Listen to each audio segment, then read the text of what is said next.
Gang, gang, gang! Okay. Make America think harder! Hey everyone, so I am in South Carolina. I am here early before anyone else. Yes, for me, yay for me, go Yang Gang. And I'm even trying to see what I can do to set up, but no, I'm first on the scene. So, you know, I guess I'm the boss because I got here first, so I decide how this is gonna go. Anyway, the weather kind of looks scary. I'm gonna just go out here. The weather looks kind of scary. Look at those clouds, okay? And, you know, other volunteers, okay, yeah, I don't know. Other volunteers are setting up the Jamboree, South Carolina Jamboree, and you know, you got Bennett people, you got, you know, Bernie in the corner is gonna be here. So, you know, I'm sure it will be a fabulous day. Fabulous day. And I hope we don't get rained on too much. We have a popcorn machine. Somebody was excited about that. But besides the popcorn machine, we need a towel because the table's wet. So I'll work on that. Anyway, from South Carolina, talk to you soon. Hey, how's it going? I got a new shirt because I'm volunteering. So I'm double hit 'em today. Or sorry, I'm gonna turn this around. So we'll say math, but I'm double math today. And it's good because I was gaining some weight, so I needed an extra large. So yeah, now I gotta work out and not eat so much. But it's hard because it's a jamboree, and I'm sure they have lots of food. So anyway, stay with me and hopefully we don't get rained out. Take care. Hello. So I am showing you behind the scenes of the jamboree. This is where the press is setting up because the stage is over there. I think Julian Castro is going to be talking over in this area over here. I think that's the plan. So, oh, I guess somebody's prepared with their selfie stick right here. Oh, that's what I need to get right there. Setting up the stage. Okay. Well, join me later.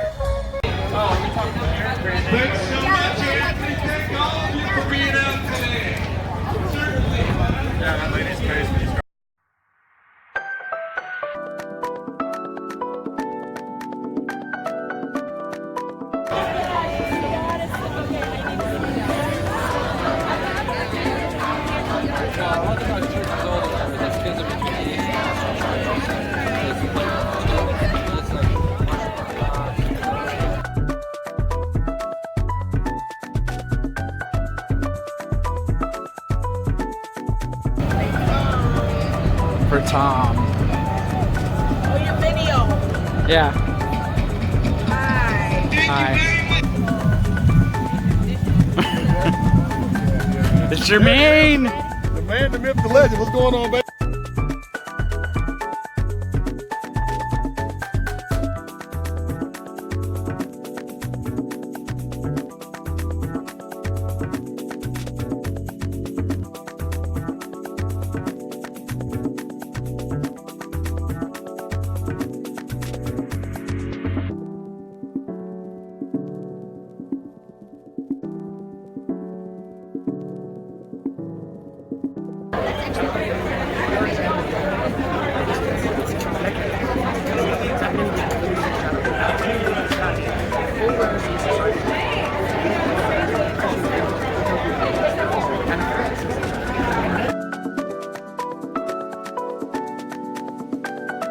There he is, Cory Booker. Oh wait, just cut out.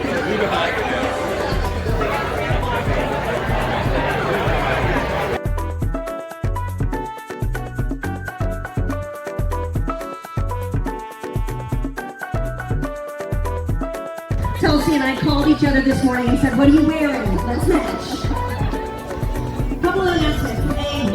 this is important.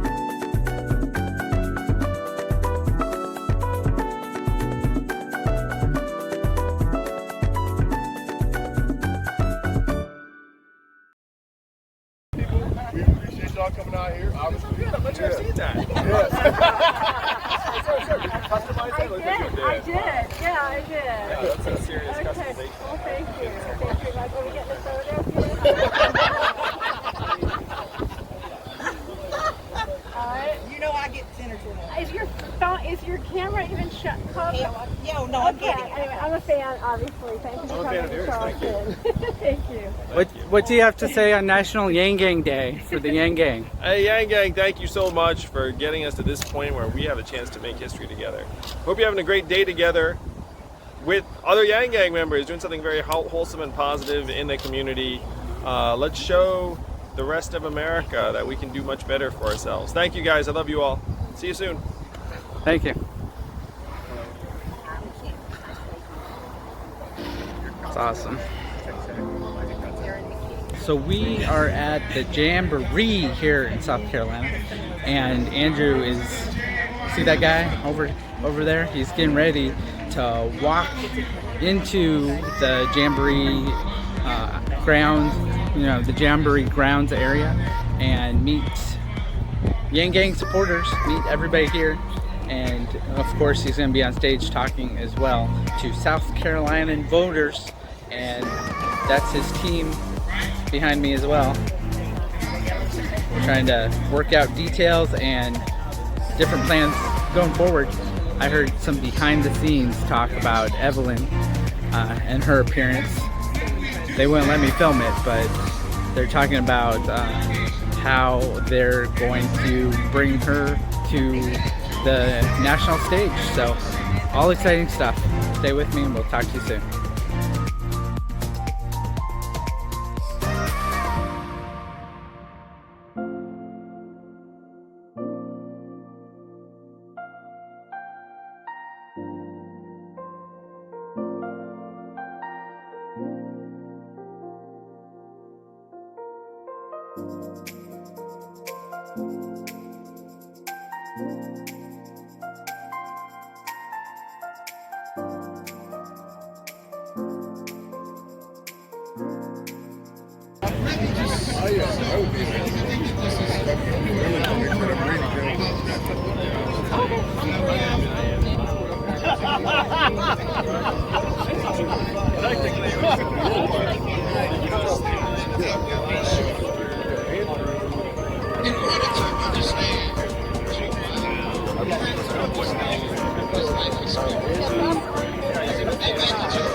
starts, people. This is where the line starts. This is where the line is forming.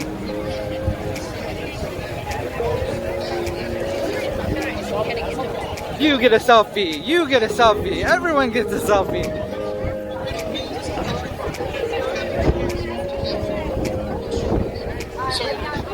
Who wants a selfie? Who wants a selfie? Woo! Yeah, they want a selfie. All right. Okay. There's the end of the line.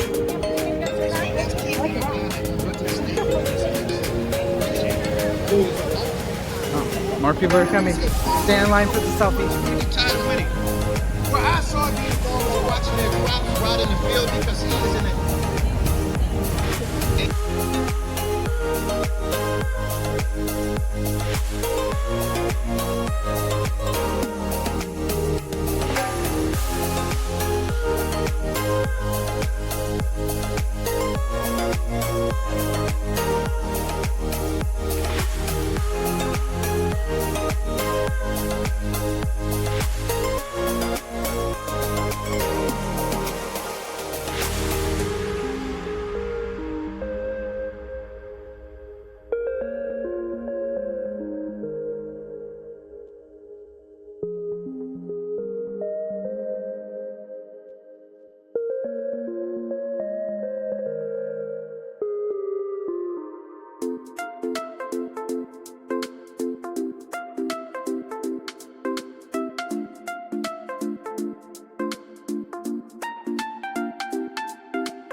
Y'all may have heard that there is an Asian man running for president who wants to give everybody $1,000 a month. Well, you're looking at him. No, it's not me. No, I'm sorry. All right. So anyways, I need to give everybody a little bit of information about why I support Andrew Yang. So I'm originally from Los Angeles, California, but I came here to South Carolina to play college basketball right here in Charleston, South Carolina. So go ahead, give it up for the Cougars. Yeah, so I'm an alumni. I played at the College of Charleston for 4 years. I was a 4-year starter. And I had some good time. I played for Bobby Crimmins. And I married a beautiful Southern belle who's standing right here to my right. She kept me here, y'all. But back in my childhood, so I was growing up, I was born in the 80s, so the crack epidemic, and there was a lot of situations going on in my hometown. So a lot of people were going through some situations. They couldn't afford anything. Myself, we lived in poverty. I was coming home, there wouldn't be no electricity in the house. I used to be homeless. I lived in motels. I went to 7 different high schools. I had a lot of situations going on. So when I grew up and I fought to get out of poverty, and I went on and got my my college degree, I got my master's degree, I got my doctorate. So I literally went from homeless to Dr. Johnson. But in that situation, even with all the fighting and the clawing and all the things that I did to get out of poverty, I couldn't help but to think, after I researched Andrew Yang, what that $1,000 a month could have did for my upbringing. That $1,000 a month could have paid those bills that I had at the house that we had going on. I maybe would not have had to come home and not have any electricity, out. I could have had some food to eat. I could have had some things that could have, just taken a little burden off of my mother's back. It could have helped my sister who was raising some children by herself because she was a single mom. But also, I thought about all the people that were dealing with situations that were in my neighborhood. I thought about everybody who was really going through a struggle. I thought about all those things. So I grew up and I started to give back. I started a nonprofit organization where I help individuals who are going through some things, some disenfranchised individuals. And I was walking around and I was going on tours to like Michelin, these big plants, and I was seeing robotic arms moving pallets back and forth. And I started to think, how many jobs is that's being taken away? And then I went to Walmart and I saw a big robot that was riding around Walmart, and I said, what is this robot doing? They said it is counting inventory and cleaning the floors. And I'm thinking, well, how many jobs is that taking away? And then you go up to the front to check out, and for convenience, what do? You go to the self-checkout. So I go to the self-checkout, I'm thinking, well, how many jobs is that taking away? And then if you've been to McDonald's or Burger King recently, you go in there, you don't even talk to anybody anymore. You go in there and you click on a screen and you order your stuff and you go walk right to the front and you go to the counter and you pick your food up. Well, how many jobs is that taking away? So it's not just taking away regular jobs, it's taking away every job. It's taking away, it's affecting all industries and it's affecting everybody. But just think about this UBI and what it could do for your family. What would you think? What would you do with this extra $1,000 a month? What would you do with an extra $1,000 a month right now? You pay some bills. Some of y'all who have been in situations, you probably wouldn't have stayed in those situations long like you had to. You probably would have been, said, I want to invest in my business. I want to be an entrepreneur. I want to step out. I want to, think about the battered women that you probably know.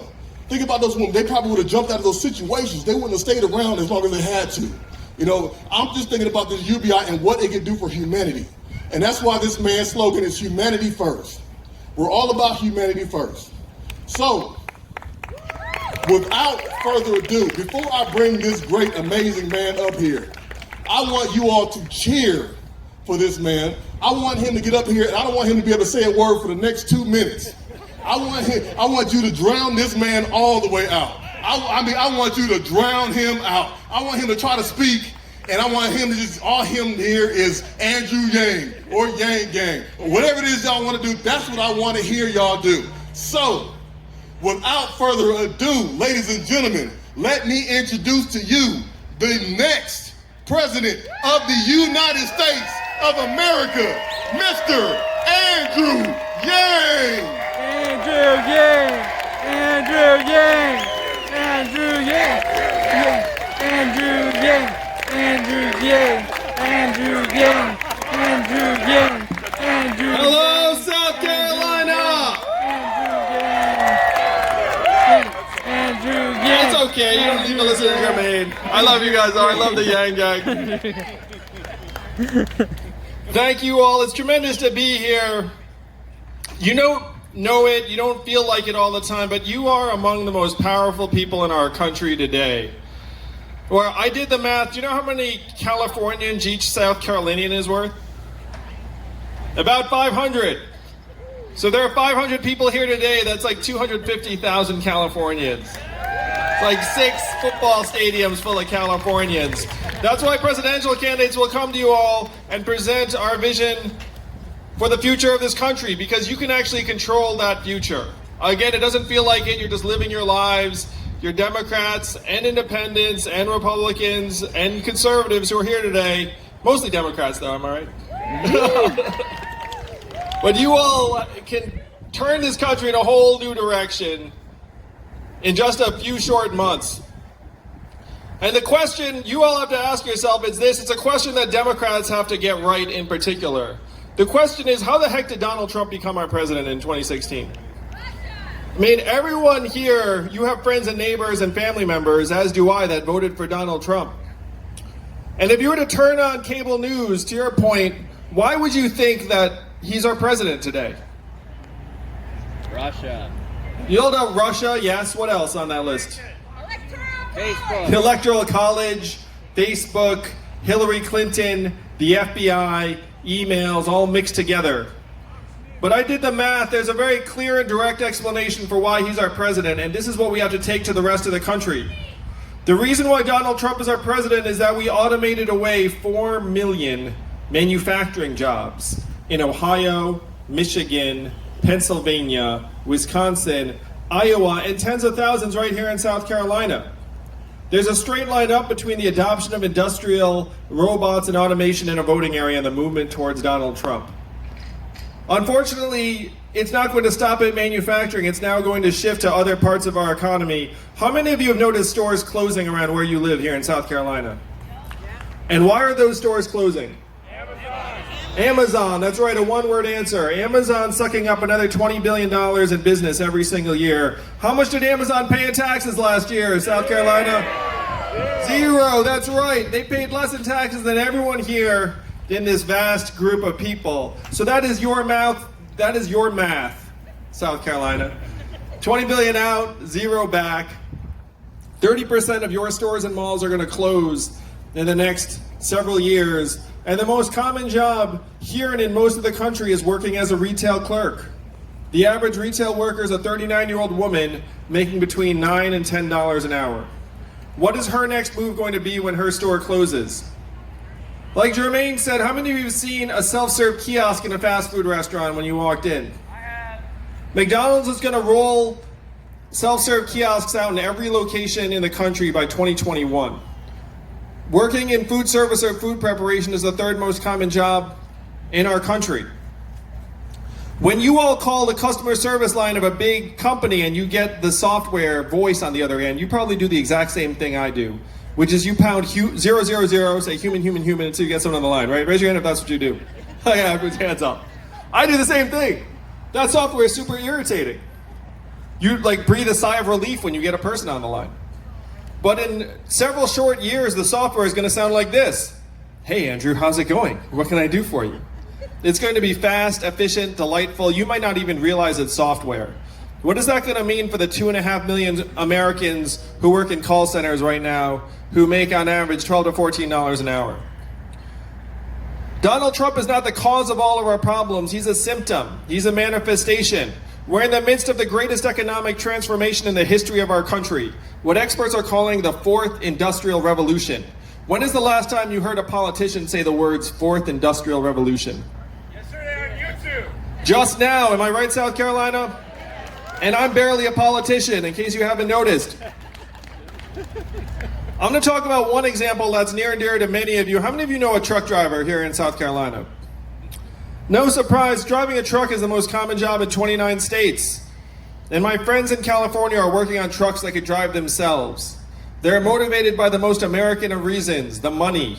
$168 billion a year in cost savings if they can successfully automate away truck driving jobs. What is that going to mean for your friends and neighbors and the 3.5 million Americans who drive a truck for a living right now, make about $50,000 a year, 49-year-old men? Or the 7 million Americans who work in truck stops, motels, and diners that rely upon the truckers getting out and having a meal. The robots don't need to stop. If you're a human truck driver, you know this. You have to get out of your truck after 14 hours so you can go to sleep. The robot truck never needs to stop. And only 13% of American truck drivers are unionized. This is not going to be a negotiation. The robot trucks are already on our highways in Arizona. UPS just invested. You can actually YouTube clips of the self-driving trucks on our highways right now. If you can imagine what happened to the manufacturing workers dialed up to 11 or 12, that is where we're heading as a country. And it is up to you, the voters of South Carolina, to present a different vision for our country as quickly as possible. Now, what is that vision? When you first heard about me in the campaign, you probably heard something like this. Like Jermaine said, there's an Asian man running for president who wants to give everyone $1,000 a month. You remember hearing that, South Carolina? And the first time you heard it, you were like, that sounds like a gimmick. That sounds too good to be true. That will never happen. But this is a deeply American idea. Certainly not my idea. Thomas Paine was for it at our founding, called it the citizen's dividend. Martin Luther King championed it in the 60s. It is what he was fighting for when he was assassinated in 1968. Called it the guaranteed minimum income for all Americans. 1,000 economists endorsed it in the 60s. It passed the U.S. House of Representatives twice under Richard Nixon in 1971, called the Family Assistance Plan. And then one state adopted a dividend 11 years later, where now everyone in that state gets between $1,000 and $2,000 a year, no questions asked. And what state is that? Alaska. And how does Alaska pay for it? Oil. And what is the oil of the 21st century? Technology, software, self-driving cars and trucks, big data. How many of you saw that study that just came out that said that our data is now worth more than oil? Raise your hand. Do you all remember keep your hand up if you remember getting your data check in the mail. Where did the data check go? I can tell you exactly where it went. It went to Facebook, Amazon, Google, and the rest of the Silicon Valley crew, these trillion-dollar companies that are paying zero in taxes. I'm going to ask you all, South Carolina, whose fault is it that they're paying zero in taxes? Is it their fault or is it our fault? It's our fault. It's their job to try and pay as little in taxes as possible. But it is our job, it is your job to make sure they can't do that. Am I right, South Carolina? So this is the vision of a trickle-up economy from our people, our families, and our communities up. We can easily afford this $1,000 a month for every American adult. And after I'm president, thanks to you all, in 2021 and the money comes into your accounts, how will you spend the money in real life? Where will the money go? Go ahead and shout it out.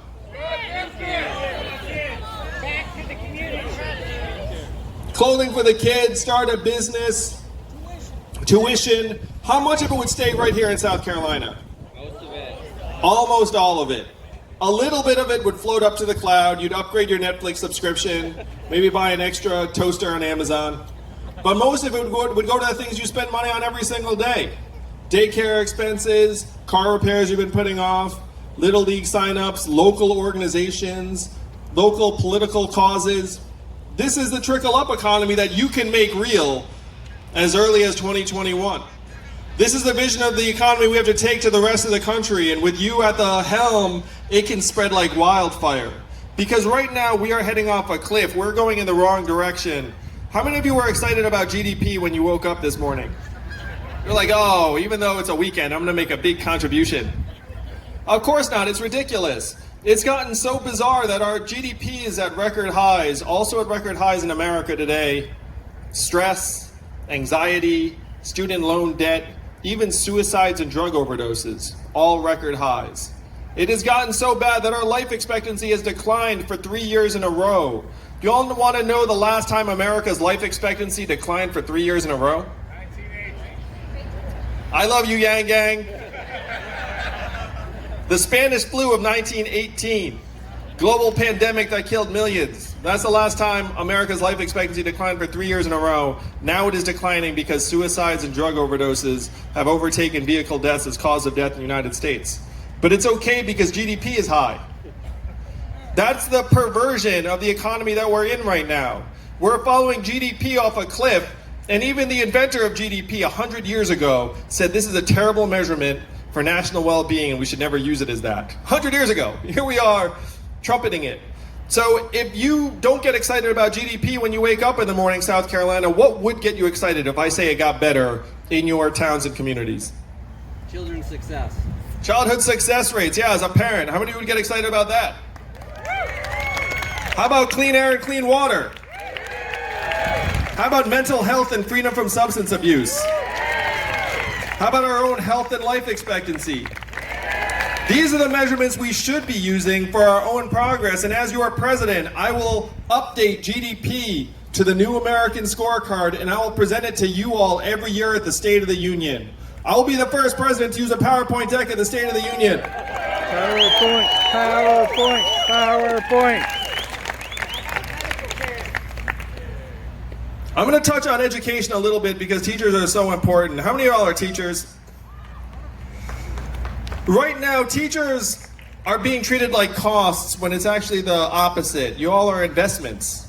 And a good teacher is worth his or her weight in gold in the classroom because they touch so many lives. As a parent, I can't tell you how grateful I am when I drop off my son and see a teacher that cares about their learning every single day. If you actually measured that impact, teachers would be getting a raise. Am I right, South Carolina? And that's exactly the direction we should go. We should start prioritizing teachers and also lighten the emphasis on standardized tests that at this point are more about telling our kids what they can't do than what they can do. Am I right? A bit of a history lesson. We actually came up with the SAT during World War II to figure out which kids we didn't want to send to the front lines. And now we still use the SAT every single year, like every year is wartime. And that's messed up. There's no reason to do it. So this is the vision of our economy that we can get excited about, a vision where our kids go to school to learn, and the teachers have a chance to teach in a genuine way, that we can measure our economy by our own progress and well-being. We have a sense of how to solve the real problems of our time instead of serving these productivity stats that are increasingly meaningless. Because right now, unfortunately, we have all been brainwashed to think that economic value and human value are the same things. They are not. And if we persist in acting like they are, we're going to continue to tear each other apart. The technology is not going to care if you're a smart, conscientious, hardworking truck driver or a lazy one. The robot can still do the job better. So we have to wake our fellow Americans up to the fact that it is not immigrants that are causing these problems. It is technology and the evolution of our economy. Donald Trump is our president today in part because he got some of the problems right. He came and said, we're going to make America great again. And what did Hillary Clinton say in response? It's already great. America is already great. Remember that, South Carolina? And that did not work. We need a different message. We need a new vision. Again, we're going to bring the old jobs back. We're going to turn the clock backwards. We have to do the opposite of these things, South Carolina. We have to turn the clock forward. Am I right? We have to accelerate our economy and society as quickly as possible. And we need to evolve in the way we think about work and value. I'm going to close just talking a little bit. I just left my wife and kids. My wife is at home with our 2 boys, one of whom is autistic. What is her work included at in GDP every day? Zero. We know that's nonsense. Am I right? We know that the work she's doing is among the most important and challenging.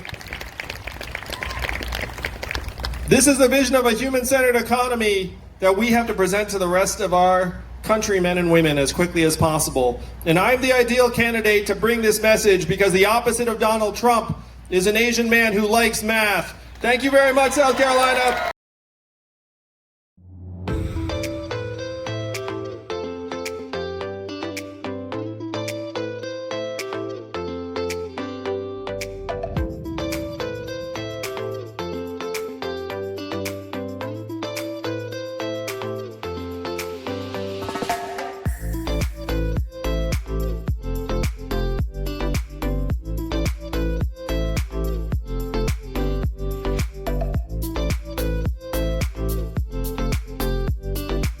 Yay math, y'all. Yay math. Yay, math. Love it. Awesome. I was excited that whole time. Yeah, this is great. Yeah. This is I great. found myself cheering along. Yeah, me That's too. a fun Me thing. too. Yeah. No math. Oh my gosh. You know what? What's that, Brady? Oh my gosh. We've got another speaker. Yes, Hi. we do. Hi, Doe. How are you? I want to say hi to everybody I know. Too. Hey there. Doe's Pita, y'all. Can I get a one? Keeping it local, y'all. Woo! Buy local. So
We know the individual who should represent us in Washington, a leader who understands.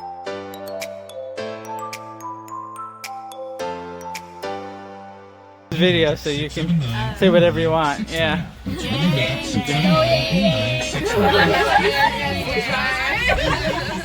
We're back in 5th grade, everyone.